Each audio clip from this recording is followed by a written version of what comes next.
Good afternoon. My name is Scott Sanchez. I'll go ahead and get started.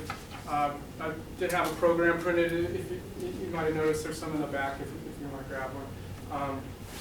And I'll talk a little bit in between pieces about what I'm playing, too. So I'll announce what I'm playing. So I'm going to start with two pieces by the Argentinian guitarist and composer Jorge Morel. It's a prelude. This first one is a prelude for is a prelude for his wife Olga, who it's really an elegy for when she passed away quite young, and then the second one's called Danza Brasileira, which is a samba. So it's one of his most famous pieces. Jorge is well known in the classical guitar world. He was well known. He passed away a few years ago during COVID, but he was a very active musician, played all over the world. And he was a classical guitarist, but for years he would play a set at the Village Gate in New York City. And he would play alongside musicians such as Stan Getz and Miles Davis. But he played like a half-hour set every night. And he kind of developed a unique repertoire combining elements of jazz and popular music into a classical idiom. So Prelude and Danza Brasileira.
play two pieces from the Baroque era.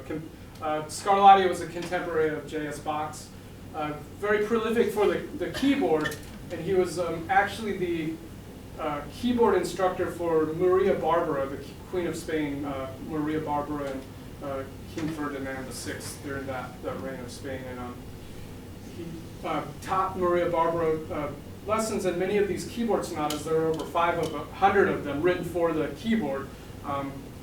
He wrote many of these for her, and they're quite virtuosic on the keyboard. They work well on the guitar because they're often well known today on the guitar, as well known on the guitar as the piano, for instance, or the harpsichord, partly because they imitate certain effects on the guitar, like strumming effects and little trills and things, like you'll hear the second one I play, where these kind of effects that are things you can imagine that are strumming, but they're actually written for the keyboard. So Domenico Scarlatti and two sonatas, a slow one and then a fast, a more lively one.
So the next three pieces I'm going to play are three Spanish pieces by Federico Moreno Toroba.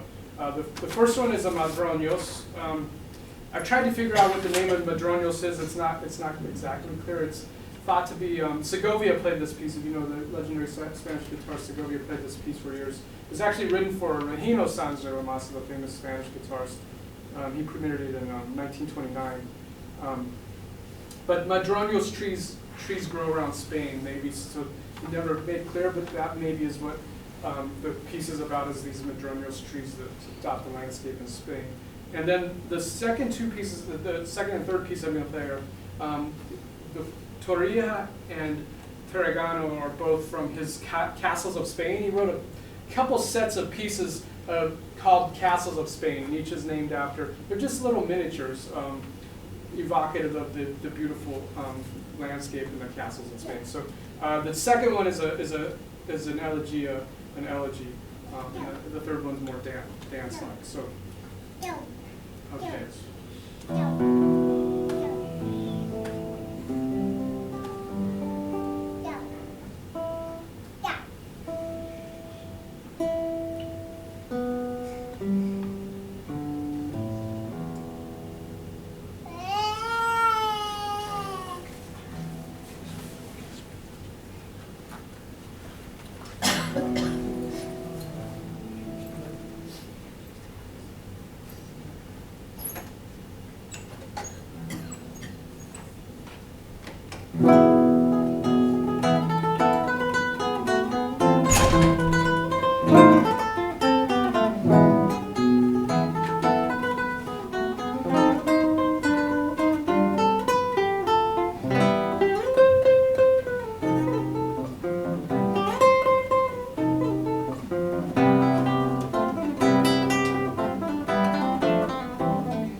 next composer is Antonio Laro. He's was a Venezuelan composer, very prolific. He wrote a lot of different pieces for the guitar, but he especially was well known for these little waltzes. They're kind of equivalent for the classical guitar to, well, maybe if you play piano, you know, the piano repertoire to maybe like Gershwin or something, George Gershwin. So very accessible, very idiomatic. They work well on the instrument. One of the things that is notable about the way he would compose is he would work on a piece and then he'd often play for his family, and he'd just do a little, he'd come out with his new piece, play for him, and if he'd get a good response, then he knew that he was done. But if he got kind of a lukewarm response, then he'd go back and work on it some more and try his hand at it again. So many of these pieces are named for his families. The first one is El Niño, and this is written for his grandson, Leonardo. And then the second one is Natalia, and this is written for his daughter. And then, which I'm playing, the third one is Yacambu. Yacambu is named after a mountainous region in Venezuela. It has this rhythm that you would associate maybe with going. I kind of imagine like flying over mountains or something. You would kind of this rhythm that you have. And then the last one is El Marabino, which is El Marabino is an inhabitant of Buenos Aires.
questions or anything? I mean, it's a nice intimate environment.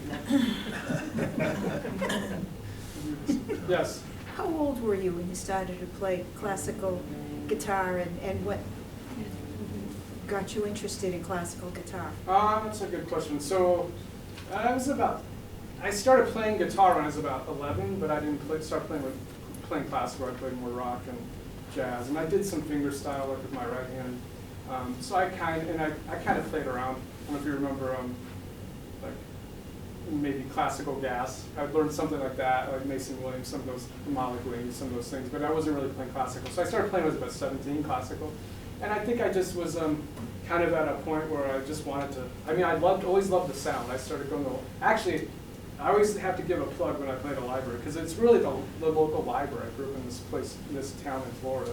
And my local library at that time, it was before the internet, obviously, and you'd go in and I'd check out albums, and I just became curious and started wondering about different guitarists and finding out about different styles of music. I just wanted to find out. So I just kind of fell in love with the sound of it. I love the tones that you can get out of the guitar, so the different sounds. The timbre is what I think really draws me. You can get these different, these really warm sounds and these kind of bright sounds. So, thank you.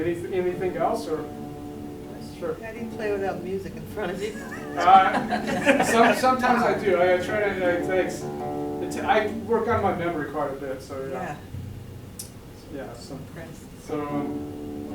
But it's funny, once you have it memorized, hopefully, sometimes it's almost more secure than trying to read it. Yeah. How would you turn the pages? So, great. So we can ask more questions. I'll play these next two pieces. These are two contemporary, the very much active composer today, Andrew York, is a Grammy Award winner. He's played with the LA Guitar Quartet for years. I got to know him when I first heard John Williams, if you know this famous classical guitarist. I became familiar with some of his music through John Williams, and his pieces use a blend of, you get definitely a blend of folk music and rock music, and again, in kind of this classical guitar idiom. So the first one is just a really pretty piece called Home, and then the second one is probably his most famous piece called Sunburst. So, and I have to tune my guitar. He uses an open kind of. You have to retune my strings a little bit between pieces. So he uses a different key.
now I need to get my guitar to settle down a little bit into the key, back into standard tuning.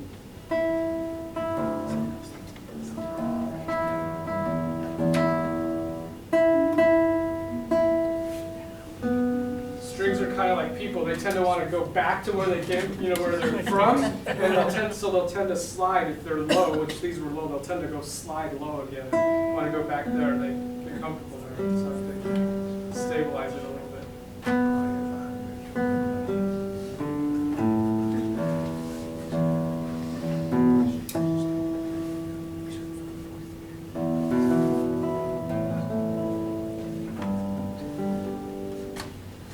Thanks very much for coming to the performance today. I played here years ago. It's been many years. I think probably before there might have been a renovation. The room seems a little different. So it was a long time ago, but I appreciate you coming to the performance and thank the Friends of the Library, Libby Olson especially also for arranging this. For me to come here. So I'm going to play two pieces I'm going to play two transcriptions of mine, two arrangements of mine really. Blackbird by the Beatles, and then Song for My Father by Horace Silver. Horace Silver, this is a famous, it's actually a bossa nova. It was written by, Horace Silver was from, I think he was actually from Springfield, Massachusetts originally, but he went, during the 60s, he went down to South America, and he became inspired, he had roots down there, his father's family was from there, so I guess he was inspired when he came back. He wrote this famous bossa nova, hence the name Song for My Father.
appreciate it, thanks.